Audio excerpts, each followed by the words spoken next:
दुनिया के किसी भी नेता ने भारत के ऑपरेशन रोकने के लिए नहीं कहा। Spoke to Prime Minister Modi today, as I mentioned before, and we just have a very good relationship. And he's not going to buy much oil from Russia.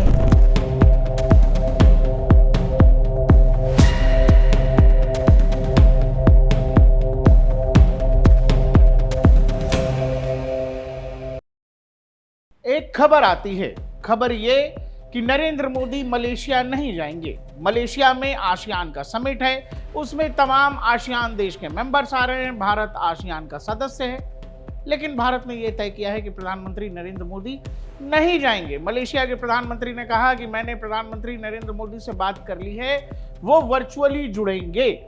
Malaysia नहीं जा रहे हैं, इसका एक कारण तो भारत के पास ऑलरेडी है, लेकिन क्या इसका एक और बड़ा कारण यह है कि वहां डोनाल्ड ट्रंप भी आ रहे हैं और फिलहाल भारत इस सिचुएशन को अवॉइड करना चाहता है कि जब तक ट्रेड डील फाइनल न हो जाए, ट्रेड डील वाली फाइल दोनों ही देशों के पास जब तक फाइनल सिग्नेचर के लिए न चली जाए, तब तक भारत वो दोनों ही राष्ट्राध्यक्षों के मुलाकात से परहेज करना चाहता है। ये परहेज इसलिए भी है क्योंकि डोनाल्ड ट्रंप जिस तरह का रवैया दुनिया के नेताओं के साथ अपना रहे हैं, ये जो शेखी बगाड़ने की आदत है, ये जो अपने आप को तेज बताने की आदत है, ये जो सब कुछ हम ही करते हैं दुनिया में, कहीं कोई पत्ता हिल रहा है, हवा चल रही है, ऑक्सीजन बन रहा है, आप सांस ले रहे हैं, तो डोनाल्ड ट्रंप ये बता रहे हैं कि ये सब कुछ केवल और केवल डोनाल्ड ट्रंप की वजह से हो रहा है। भारत का प्रशासन यही मौका डोनाल्ड ट्रंप को नहीं देना चाहता। वो डोनाल्ड ट्रंप जिन्होंने ऑपरेशन सिंदूर के दौरान कहीं कोई भूमिका नहीं निभाई, भारत ने कहीं कोई बात नहीं की, बातचीत हुई भी तो पाकिस्तान खेमे से, लेकिन बावजूद इसके डोनाल्ड ट्रंप आज तक सीज फायर वाली शेखी बघार रहे हैं।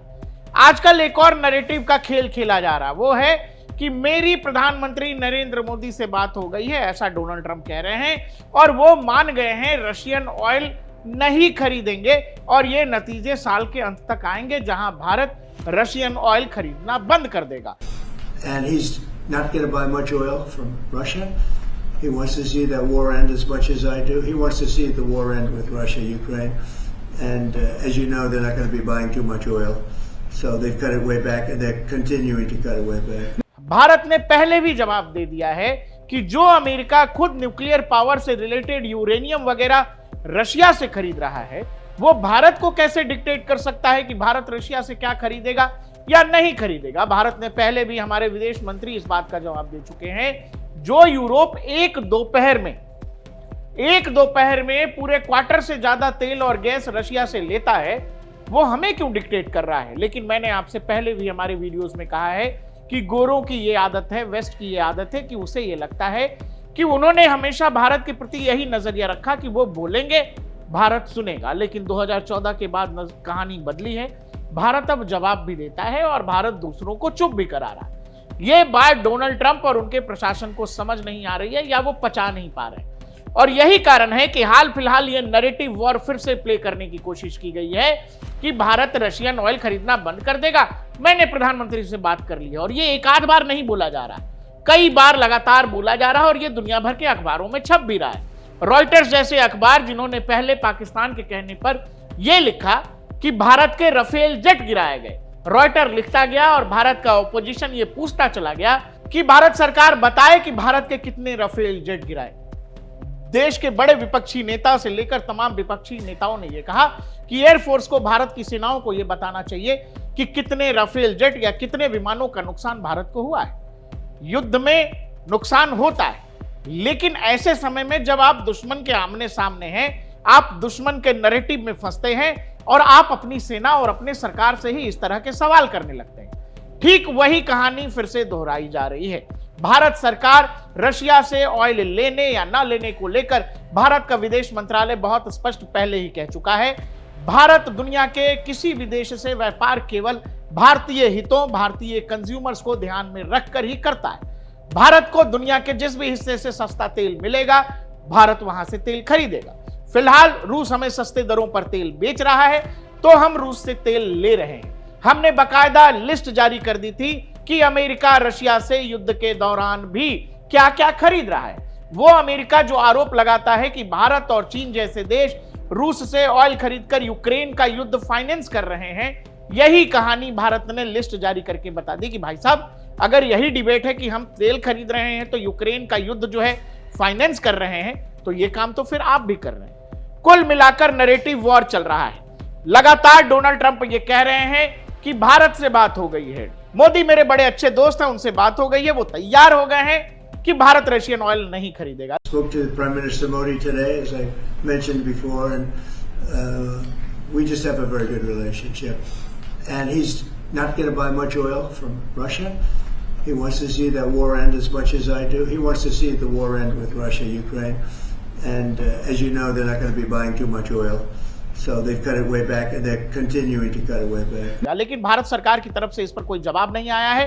प्रधानमंत्री नरेंद्र मोदी की तरफ से कोई जवाब नहीं आया। बावजूद इसके लगातार डोनाल्ड ट्रंप ये बात कह रहे हैं, दुनिया भर के अखबार लिख रहे हैं। रॉयटर्स तो कह रहा है कि भारत सप्लाई रोक देगा, और वही बात फिर भारत का ऑपोजिशन लगातार ये कह रहा है कि नरेंद्र मोदी डर गए हैं, नरेंद्र मोदी घबरा गए हैं, नरेंद्र मोदी डरपोक हैं, नरेंद्र मोदी को डोनाल्ड ट्रंप से डर लगता है।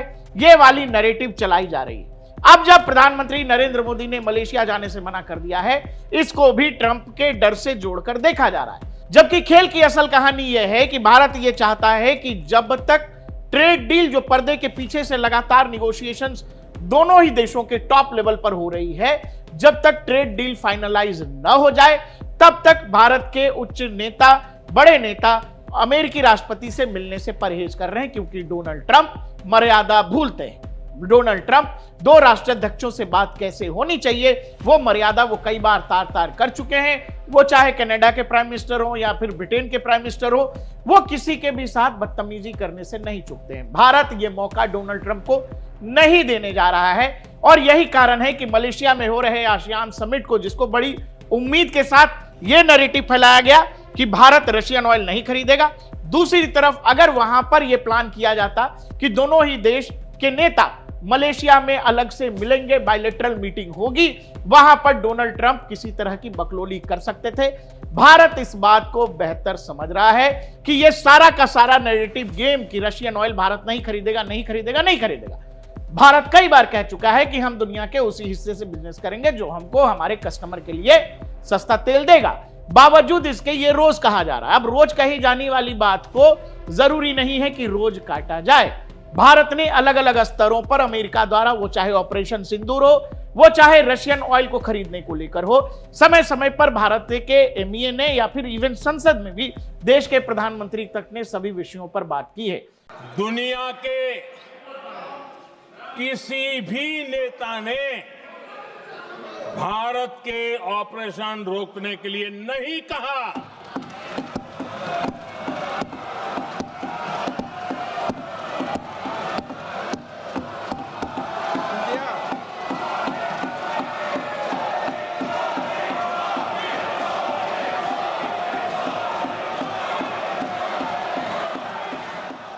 बावजूद इसके डोनाल्ड ट्रंप ये इसीलिए कर रहे हैं क्योंकि उन्हें यह लगता है कि वो ऐसा करके भारत को झुका लेंगे, भारत को अपनी शर्तों पर मनवा लेंगे।